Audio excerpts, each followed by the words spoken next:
Now, how many of you have a PIG in your life? Now, it could be a particularly irritating guy or gal. It could be a pompous inane gas bag. It could be a pesky, incessant griper. It could be just a pain in general. Or it could be a pretty influential guy or gal, somebody that you just struggle to connect with. How many of you have somebody like that in your life? Yeah, well, you know, the good news is these people make us stronger. These people help us to develop our personal leadership skills because we have to learn how to become more influential with them. They help us to discover the power we have inside ourselves to turn around just about any relationship or to create a great relationship right from the get-go.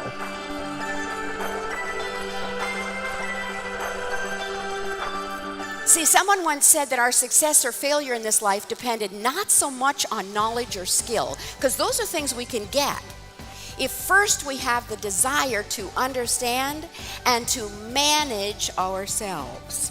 So today, we're talking about how to manage you. How to manage you in such a way that you can connect, communicate, and cultivate those relationships that you most want, that would be most important for your ability to be influential on this earth.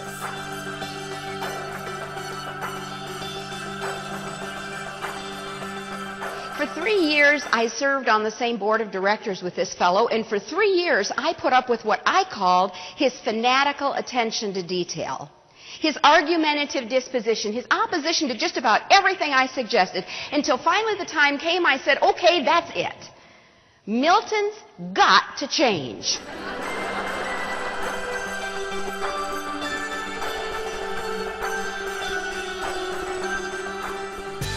Now, how many of you here have ever attempted to change someone else? May I see your hands? Tell me, did it work? No, it didn't work, right? So here's the epiphany. If somebody else is our PIG, chances are great we're theirs. Now, I want you to look at your neighbor and I want you to say, hey, you just might be somebody else's PIG.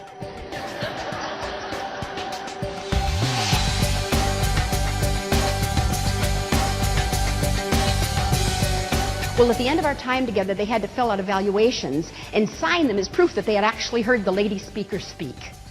And when the last one was out the door and dropped the evaluation into the box, the door was closed. I started packing up my things to go home. Well, there was a teacher who'd come and sat in on the group, and I didn't realize she was a teacher because she was young enough. But she stayed behind afterwards, and she's rifling through all the materials and all the evaluations, and she pulls out this evaluation. And she looks up at me, and she said, hey, I just found Jason's evaluation. Listen to what he wrote. He wrote, funny little lady. This program ought to be mandatory for every kid in school. You know, I don't know what you just did to that kid in the last hour and a half. But you just got more out of that kid in the last hour and a half than I've been able to get out of him in the last 3 years. But hey, trust me when I tell you, that kid is nothing but trouble. Well, you know, I believe he could have been nothing but trouble. In fact, I believe all those kids could have been nothing but trouble. But you know, that day I persistently and consistently chose to see them as nothing less than exceptional, and they exceeded my expectations. The limbic system, the emotional center of the brain, is an open-loop system. So we depend on our connections with other people for our own emotional stability. So how we feel about somebody when we're in their presence has an impact on their emotional stability.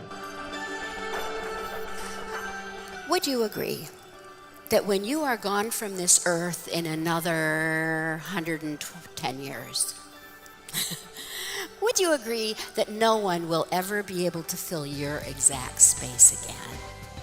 You would. Would you agree that no one will ever be able to walk in your footsteps exactly as you walked and where you walked ever again? Would you agree with that? Would you also agree that no one will ever be able to think your exact thoughts ever again? Would you agree that no one will ever be able to breathe your breath ever again? Will they see through your eyes again? No. Will they hear through your ears? No. Will anyone ever be able to know the depth of the pain that you have experienced in your life? Because you have experienced some pain, haven't you? Will they ever be able to know the height of the joy that you've experienced in your life? No. See, even if you were an identical twin, you'd have had different fingerprints. You would have had a different in-womb experience, wouldn't you? See, you're irreplaceable. You're unduplicatable. You are unreplicatable. You're one of a kind.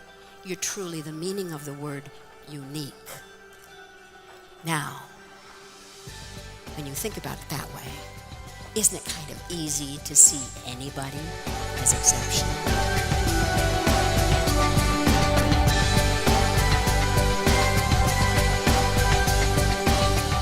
And a friend of mine gave me my first romance novel.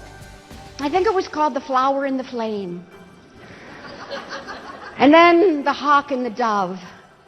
And I was reading that book one day, and then my husband came home, and I looked at him.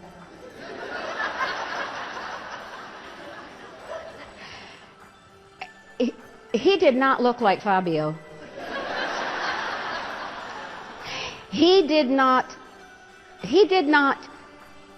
speak to me like Fabio spoke to his woman. And he certainly didn't ravish me like Fabio ravished Rebecca. I mean, I either had to get rid of the novels or get rid of my husband. The novels had to go. We have to become inspiration junkies. Why? As the book of Proverbs says, that from out of our heart, our mouth speaks. And what we speak tells the tale of what we've been feeding on.